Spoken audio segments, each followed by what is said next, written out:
নমস্কার and welcome back to another video. তো আজ কথা বলবো হাম দিল দে চুকে সালাম বলে সিনেমাটাকে নিয়ে। সিনেমাটা আমি অনেকবারই দেখেছি, বাট এই সিনেমাটা নিয়ে কখনো কথা বলা হয়নি।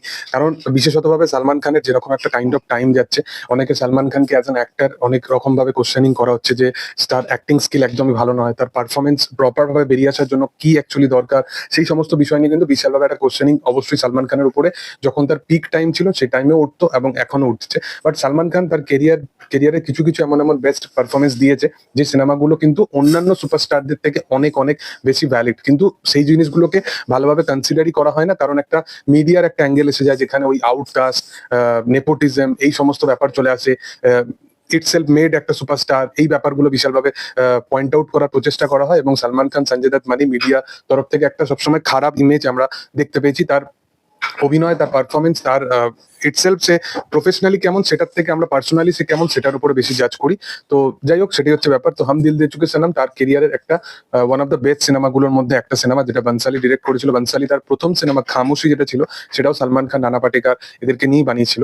তো বানসালি এই সিনেমাটা সালমান, ঐশ্বরিয়া, অজয় দেবগান এদের তিনজনকে নিয়ে বানিয়েছিল। এবং সালমান ঐশ্বরিয়া এই যে নামটা, মূলত এই দুটো নাম বা এদের কেমিস্ট্রি, এদের ইকুয়েশন, এই জিনিসগুলো দেখার জন্যই মূলত ভাবে এই সিনেমাটাকে বেশি বিশেষতভাবে অনেক লোক রিভিজিট করে। বাট এই সিনেমার মধ্যে কিছু কিছু এমন জিনিস আছে যেগুলো আমি বলবো যে বানসালি যে ডিরেকশনটা, সেটা কিন্তু সালমান খানকে প্রপার ভাবে মানে প্রেজেন্ট করতে পেরেছিল স্ক্রিনের মধ্যে। যেমন এই সিনেমাটার মধ্যে থ্রু আউট তোমরা সিনেমার স্টোরিটা জানোই, যেখানে Salman Khan as a singer, যে সিঙ্গার হতে আসবে বিদেশ থেকে, এবং ঐশ্বরিয়া রায়ের যিনি ফাদার আছেন তার কাছ থেকে সিঙ্গিং শিখবে এবং তাদের মধ্যে একটা কেমিস্ট্রি বিল্ড আপ হয় এবং তারপরে তাদের মধ্যে একটা ছাড়াছাড়ি হয়ে যায় এবং সেখানে অজয় দেবগানের এন্টারেন্স হয়। খুব সিম্পল একটা কাহিনী, বাট এটার প্রেজেন্টেশনটা খুব ব্যাপক ছিল।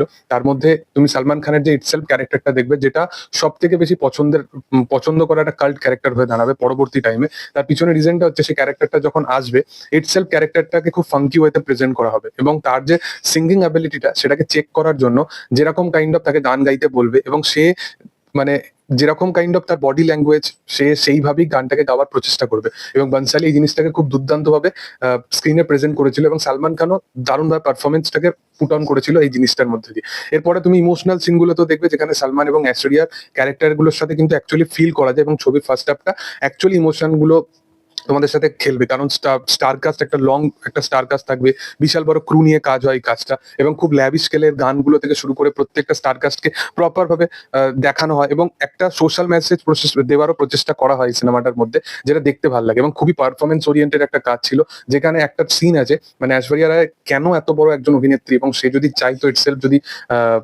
ইন্ডাস্ট্রিতে টিকে থাকতে, তাহলে অন্য কোনো অ্যাক্ট্রেসরা হয়তো চান্সই পেত না। তার পারফরমেন্স এতটাই সুন্দর। সিনেমার মধ্যে ওয়ান টেক শট অনেক আছে এবং এক একটা ফ্রেম খুব স্বচ্ছতা ভাবে নেওয়া, যেটা বানসালি ইটসেলফ নিয়ে থাকে।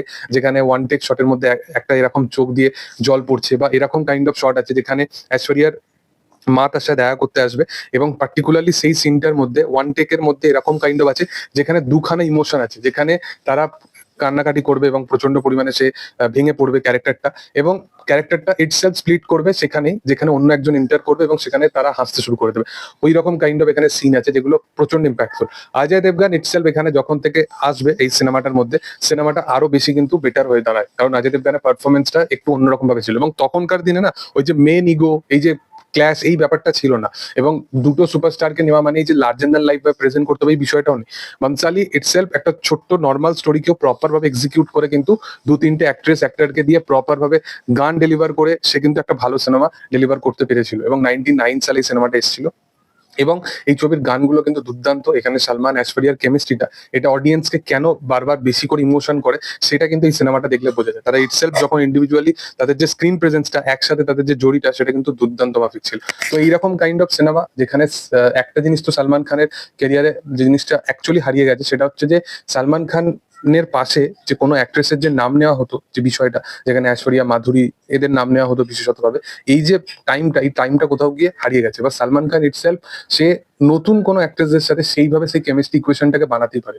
মানে রিপিটেটিভলি ভাবে ক্যাটরিনা ক্যাফকে কিন্তু প্রত্যেকটা সিনেমায় কিন্তু মানাবে না, তুমি যে কোনো সিনেমার ক্ষেত্রে দেখতে পারো। বাট ক্যাটরিনা ক্যাফ ইটসেলফ আমি বলবো যে সিকান্দারে যদি সে থাকতো, সে ভালোভাবে জিনিসটাকে আরো পুল আপ করতে পারতো। কারণ রশ্মিকার যে পজিশনটাই ছিল, তাকে দিয়ে বেশি কিছু করানো হয়নি সেটা ঠিক, বাট তার ক্যারেক্টারটার যে ইমোশনটা বা প্রেজেন্সটা, সেটা তুমি রশ্মিকার জায়গায় যদি দীপিকা বা ক্যাটরিনাকে ভাবনা চিন্তা করো, তারা কিন্তু তোমাদেরকে ওই তোমাদের মাথার মধ্যে ওই ছাপটা ফেলে দিতে পারবে। কারণ দীপিকার ওই 10 মিনিটের জওয়ানের ওই যে ক্যামিওটা, ওটা কিন্তু প্রচন্ড ইম্পর্টেন্ট ছিল। তো এইরকমই ব্যাপার আছে সালমান খানের কেরিয়ার, এইরকম কাইন্ড অফ কিছু কিছু ডিসিশন অবশ্যই নিতে হবে, যেখানে বানসালি হোক, যারা যারা বড় ডিরেক্টর আছে, বলিউডের বড় বড় ডিরেক্টর আছে, ম্যাটার করে না সাউথ হোক বা বলিউড হোক, বা মাস ফিল্মেই তাকে এন্ট্রি করতে হবে সেরকম না। শুধুমাত্র ভালো সিনেমা যদি হয় তাহলে কালেকশন ম্যাটার করে না, বাট ইটসেলফ ভালো সিনেমা হলে সেটাই অডিয়েন্সের কাছে অনেক দিন ধরে থেকে যায়। এটাই হচ্ছে সব থেকে বড় এক্সাম্পল। যাই হোক, তোমাদের কি বক্তব্য বিষয়বস্তুটাকে নিয়ে সেটা অবশ্যই তোমরা কমেন্ট সেকশনে জানাতে পারো। ভিডিও ভালো লাগলে অবশ্যই লাইক শেয়ার সাবস্ক্রাইব